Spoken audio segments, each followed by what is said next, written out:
Gentlemen, start your engines. Rick Hendrick and Tony Stewart. Two names that have been synonymous with motorsports and success for the last 25 plus years. In an 11-year period from 2001 to 2011, these two names were responsible for 9 of 11 Cup Series championships. Stewart captured 3 titles, 2002 and 2005 for Joe Gibbs Racing, and 2011 for his own Stewart-Haas operation, while Rick Hendrick won 7 with Jeff Gordon and Jimmy Johnson. While you can't argue with the results, there remains a big what if around the owner and driver. Tony Stewart is perhaps the most high-profile driver of the modern era to not drive full-time in the Cup Series for Hendrick Motorsports. He did drive for Hendrick at Daytona in the Nationwide Series 2009 Camping World 300 when he took his number 80 HendrickCars.com Chevrolet to victory lane. Leading up to that race, Rick Hendrick spoke about Tony. He's a great friend, and it's going to be fun to see him drive for Hendrick Motorsports for the first time. While this was the one and only time the two teamed up, 13 years prior, rumors ran wild that would have changed the face of NASCAR and IndyCar for decades to come. Stewart made a name for himself on the national level in 1996 driving for John Menard in the newly formed Indy Racing League. He finished second in his debut at Disney and led 44 laps at the Indianapolis 500 before mechanical issues ended his day early. Later in the year, the rumors started swirling that the young driver might be looking to make a move, and in September the news was confirmed. On September 19th, John Sturbin of the Fort Worth Star-Telegram reported that Stewart had signed a deal with Ford Motor Company and veteran NASCAR owner Harry Ranier. The 3-year deal, beginning in 1997, would see the driver behind the wheel of the new number 20 Thunderbird. Ranier, of course, was well known for his number 28 team that ran late in the 70s and 80s with Buddy Baker, Bobby Allison, Cale Yarborough, and the young Davey Allison. In the month that followed, it was disclosed that the previous report might not have been as definite as it seemed. Bruce Martin of UPI wrote on the 23rd of October that Stewart's status with Harry Ranier is shaky, and that an escape clause was inserted into his contract in the event that Ranier could not find sponsorship. Burger King had been rumored but was no longer a possibility. But the bombshell news was what the alternative might be. Indy Racing League and General Motors officials had reportedly approached Winston Cup Series owner Rick Hendrick about fielding a team for the top prospect. The rumor was that Stewart would run the entire IRL schedule, as well as 20 or more Busch Grand National Series races, and potentially some Cup Series events, all for Hendrick Motorsports. Adding fuel to the fire was a source for Team Cool Green, who said that Stewart turned down a position with their organization because of Rick Hendrick's IRL team. Hendrick denied any deals were made, but certainly didn't end the rumors. I definitely don't have a deal with anybody at this time. My deal has been talking to Tony George and those guys about the IRL. Asked about whether or not he was considering forming the team, the owner said, "I think we are in the premier sport right here," referring to Winston Cup. "This is where my heart is.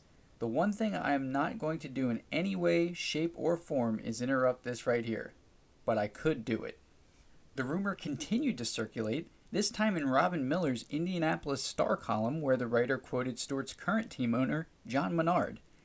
"If he wanted to, I'd let him. I'd do what's best for Tony. I thought he had a deal with Harry, and I thought we had a pretty good relationship. I hadn't heard about the deal with Hendrick, but nothing would surprise me anymore." The rumors continued into the next month, and an update was provided by Patrick Zier, a writer for The Ledger. He reported on November 9th that Ranier was aware of the Hendrick story, but Stewart was still under contract for him. However, when asked if Hendrick could potentially purchase the driver's contract, he replied, "Everything's for sale." As these rumors were circulating, Stewart had been preparing to make his Cup Series debut for Ranier and tested at the Atlanta Motor Speedway.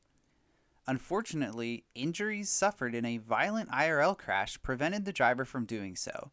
The driver's lawyer said, "The shoulder and the ribs make it difficult for him to sustain his strength during the race. He considered coming down here, but the test was real taxing."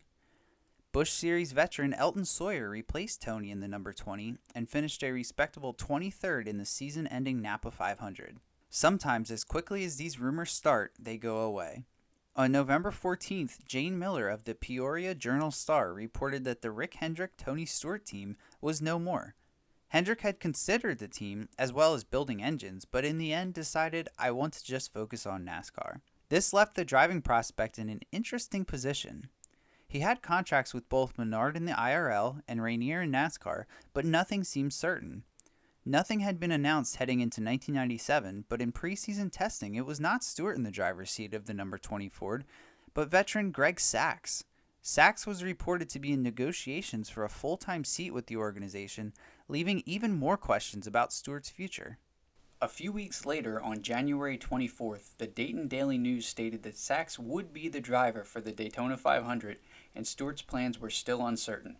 He was quoted as saying, "I don't know what's going to happen there. We're just trying to work everything out." But a little over than a month later, it was official. Tony Stewart would not be driving for Harry Rainier, at least not in the Cup Series. Rainier commented, "It was a mutual decision. Tony and I discussed it. At this time, he didn't think he was ready to run Winston Cup full-time. We're going to run him in a few Busch races, selected Winston Cup races, and maybe some truck races." Throughout the 1996 season, Tony Stewart had attempted 12 races for Rainier in the Busch Series, qualifying for 9. He had 4 DNFs and a best finish of 16th at Bristol. He also attempted 1 Truck Series event, where he had an impressive 10th place finish at Indianapolis Raceway Park. Despite the change of plans, these would remain the only races the driver and owner would run together. Their partnership dissipated early in 1997, with both men going their separate ways. The Rainier team, with sponsorship from Hardee's, ran sporadically in the Cup Series with Greg Sacks and Lance Hooper, and in the Truck Series with Toby Porter before shutting down operations. Before Stewart found his permanent home, one more crazy rumor came his way. In February, Patrick Zier wrote that while it had been denied by all involved, the latest was that Stewart could join forces with Robert Yates Racing, replacing Ernie Irvin in the number 28 Haviland Ford. The Charlotte Observer's David Poole, on April 30th of 1997, wrote that the top prospect had finally landed some stability in his future. Stewart signed another 3-year deal, this time with Joe Gibbs Racing, to be a teammate to Bobby Labonte in the Winston Cup Series. Gibbs said, "We had a lot of people we thought could be a potential driver for the second team. We kept talking, and never settled on a single person until we got down to Tony's name. The intentions were for Stewart to drive the full IRL schedule in 1997 and 1998, while driving in the Busch Series for Bobby Labonte's team when scheduling permits. It also stated that he would drive some Cup Series events in late 1998 with sponsorship from Shell, which did not come to fruition." The move to Joe Gibbs Racing proved to be the right move for Stewart. He won the IRL championship in 1997 and went on to have a Hall of Fame career in NASCAR. Things obviously worked out for Rick Hendrick as well.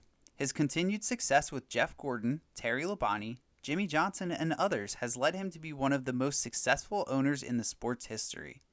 While it would be difficult to think either has any regrets, it's hard not to imagine how the landscape of IndyCar and NASCAR would have changed if these two legends teamed up for 1997 and beyond.